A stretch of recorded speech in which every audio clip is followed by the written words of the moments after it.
ఒక ప్రణాళికతోనే మీ దగ్గరికి వస్తాను నేను. దాంట్లో ఈ శంకర్ గుప్తం డ్రైన్ అనేది ఒక చిన్న భాగం అంతే.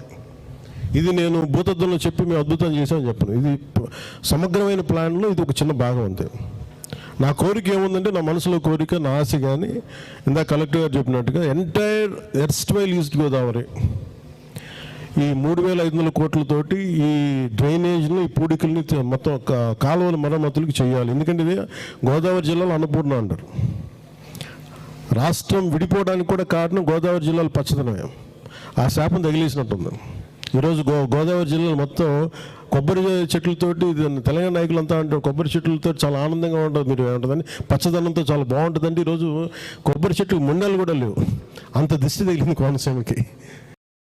సో నాకు నిజంగా చాలా బాగా, కళ్ళ ముందు ఒక మొక్క ఎదిగి ముండులు లేకుండా పడుతుంటే ఒక నిలువెత్తి ఎదిగిన బిడ్డ చచ్చిపోయినట్టే ఉంటుంది.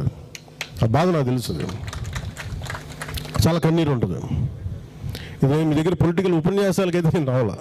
నిజంగా నేను మీ ఇంట్లో వాడు ఒకటిగా ఒక బాధ ఎలా ఉంటుందో, ఒక కొబ్బరి చెట్టుని పెంచి దాన్ని కోల్పోతే ఎంత బాధ ఉంటుందో ఆ బాధతో వచ్చాను ఇక్కడికి నేను. సో నేను మీకోసం ఇంకొక 2 మీటింగ్స్ చేస్తాను మీతోటి.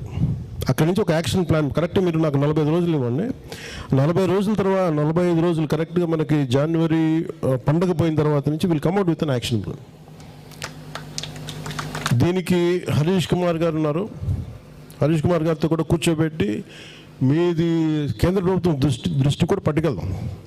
అంటే ఇక్కడ మీరన్నట్టుగా ఈ గోదావరి బేసిన్ నుంచి ఇంత విలువైన నిక్షేపాలు వెళ్తూ ఉన్నాయి. మన ఓఎన్జీసీ ఆయిల్ నిక్షేపాలు, ఈ గ్యాస్ నిక్షేపాలు వెళ్తూ ఉన్నాయి. వీటికి సంబంధించి ఇంత వెళ్తున్నప్పుడు మనం ఇంకేదైనా చేయగలమా దీని మీద ప్రత్యేకించి నేను మాట్లాడుతున్నారు.